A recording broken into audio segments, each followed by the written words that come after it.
আসসালামু আলাইকুম। আমি মহিতুন্নেসা টুনি বলতেছি। আইন বাহিনীর প্রধান বেনজির আহমেদকে নিয়ে কিছু কথা বলতে চাচ্ছি। ব্যারিস্টার সুমন যেসব কাজ করে যাচ্ছে নিশ্চয়ই প্রশংসনীয়, অনেক প্রশংসনীয়। আমি তার কাজে অনেক খুশি। কাজগুলো করে যান, আরও করেন। আপনাকে আল্লাহ দীর্ঘায়ু দিক এবং আপনি সংশোধন থেকে ভালো ভালো কাজগুলো করতে থাকেন, তার জন্য আপনাকে অনেক ধন্যবাদ। তারপরে বেনজির আহমেদকে নিয়ে আমি কিছু কথা বলতেছি, সেটা হয়তো আপনি তুলে ধরেছেন। পায়ের ঘাম মাথায় ফেলে যাদের টাকা বেনজির আত্মসাৎ করত, তাদের কথাগুলা আমি আপনাকে কিছু সত্যটা জানাচ্ছি, যেটা ঘটনাটা কি ঘটেছিল, ঘটনা কিভাবে আসছে এইখানে, বেনজির আহমেদ কীভাবে পাহাড় বানাইলো এবং কিভাবে নামাবে, সেইগুলা কিছু তুলে ধরতেছি। 2005 বা 2006 দিকে বাংলা স্কুল, আমার মেয়ের স্কুলে আমি বসে আছি, অনেক গার্জেন সাথে মিলে সবাই। এমন সময় একজন পুলিশ এসে দেখলো গার্জেনরা বসে আছে, হয়তো মনে হইতেছে আমরা তাকায় আছি, ওনার বুঝতে পেরেছি। তারপর ঝালমুড়িওয়ালাকে একটু আড়ালে নিয়ে গেল, ওয়ালের আড়ালে। তারপর আমি যখন দেখলাম কি পুলিশ আবার ওই ঝালমুড়িওয়ালাকে কেন আড়ালে নিয়ে গেল, তারপর পুলিশ যখন চলে গেল আমি আবার গেলাম ঝালমুড়িওয়ালার কাছে। আমি বললাম কি পুলিশ আপনাকে কি বললো? বললো আমার থেকে 10টা টাকা নিয়েছে। আমি বলি পুলিশ আপনার থেকে 10টা টাকা নিল কেন? বলে কি ওনাদের প্রতিদিন 10টা টাকা দিতে হয়, আমি 10 টাকাও খাইতে হয়। 10 টাকা দেওয়া, এই মুড়িওয়ালা বললো 10 টাকা দেওয়া তো কোনো ব্যাপার না, এই যে ওনাদের 10টা টাকা দিয়ে আমরা শান্তিতে ব্যবসা বাণিজ্য করতে পারি। 10 টাকা তো না, প্রতিদিন আমাদের 50 টাকা, প্রতিদিন আমাদের 50 টাকা চলে যায়। কীভাবে চলে যায়? কেউ আমি ভুলে অনেক মুড়ি, স্কুল যখন ছুটি হয় তখন তো অনেক বাচ্চারা আইসা পড়ে একসাথে, হয়তো ভুলে আমিও 10টা টাকা নিই না, আবার কেউ ভুলে 10টা টাকা দেয় না, কোনো বাচ্চা ভুলে 10টা টাকা দেয় না। হয়ে গেল 20টা, পুলিশ এনে 10টা, হয়ে গেল 30টা। আবার 2-1টা বাচ্চা ঝালমুড়িওয়ার থেকে না দিয়ে খাবো এই নিয়ত থাকে। এইভাবে 50 টাকা প্রতিদিন আমাদের চলে যায়। একটু শান্তিতে ব্যবসা করতে হবে, 10 টাকা। ওরা খুশি, আমি দেখলাম যে ওরা খুশি হয়ে এই কথাটা বললো। তারপরে আর কি আমি বুঝতে পেলাম ওরা যেহেতু খুশি, ওরা তো চাই আনে, ওরা তো ভিক্ষা করছে বেশটার সমান।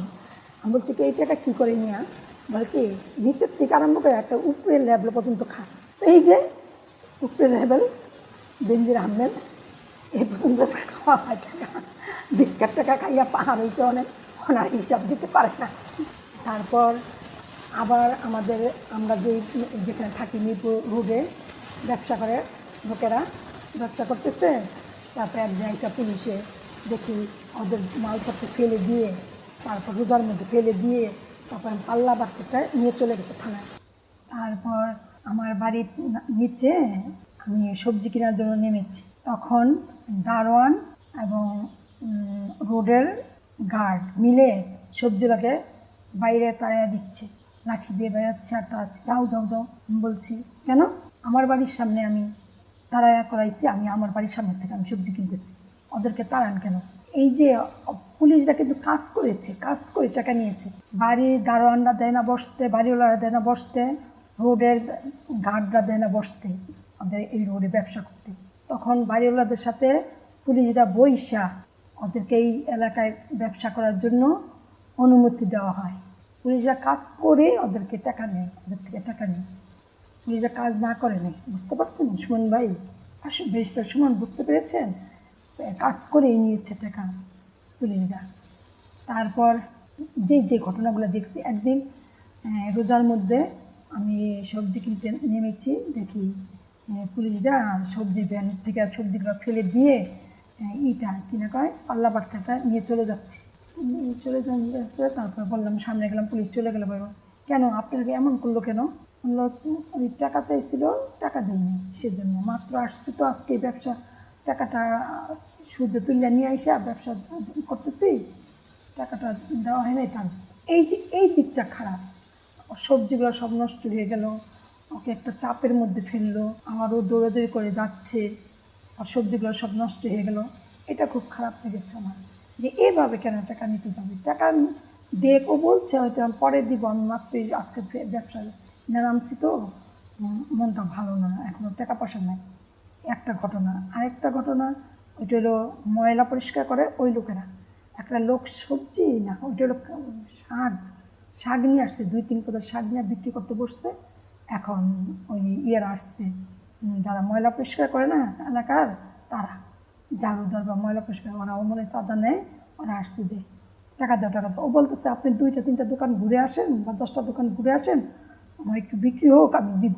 ওই লোক তো কি রাব ব্যবহার, হ্যাঁ তুই চলে যাবি, আমি চলে যাব, তারপর তুই দিবি, আমি তোর জন্য আবার নিতে আসবো টাকা, তুই পাইছ কি, অনেক রাব ব্যবহার। এই যে এই ব্যবহারগুলো, টাকাগুলো দিতে চাচ্ছে, ওরা খুশি হয়ে দিতে চাচ্ছে, বলছে আমি একটু বিক্রি করে নিই, আপনি 10টা দোকান ঘুরে আসেন না, একটা মানুষের জন্য আসলে কী হয়, 10টা দোকান এইখান থেকে এইখানে, 10টা দোকান তো বেশি দূর না।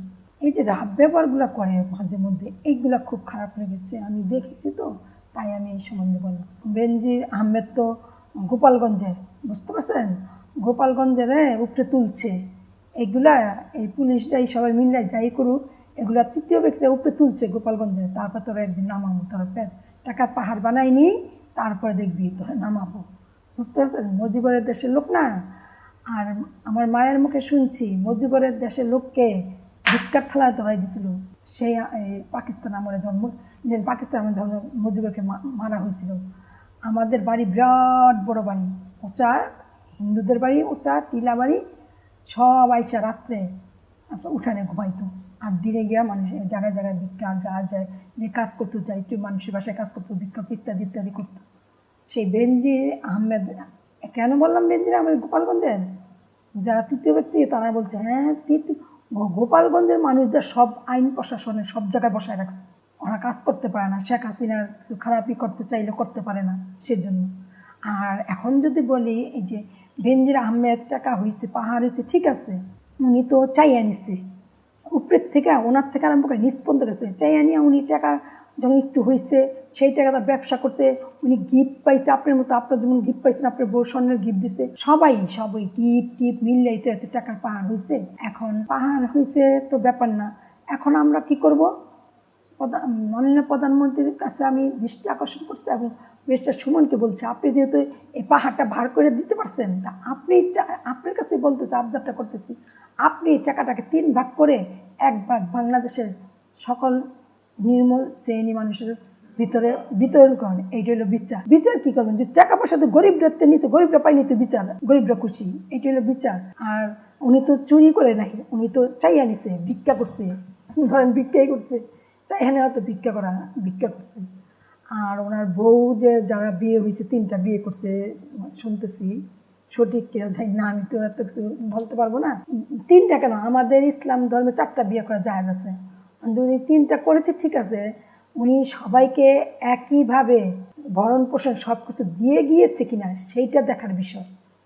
বিচার তো এইটা, উনি সবাইকে সমানভাবে ভাগ করেছে, একবার আমার নবীজি যেভাবে বলেছে সেইভাবে কাজ করেছে কিনা, সেইটা হবে উত্তম বিচার, যে ওইটা দেখবেন। বিয়ে আমার সমর্থ আছে, আমি বিয়ে করেছি, বিয়ে করা তো আমাদের আইনের বাইরে না, কাজ করা নেই।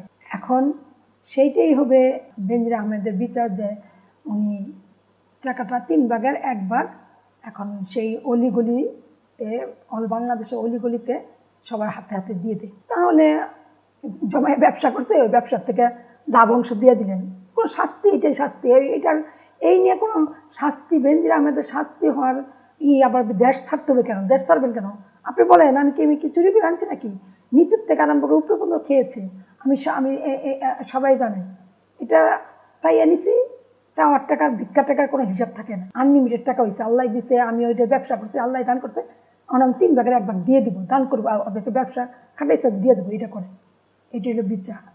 আমার দৃষ্টিতে এটাই বিচার।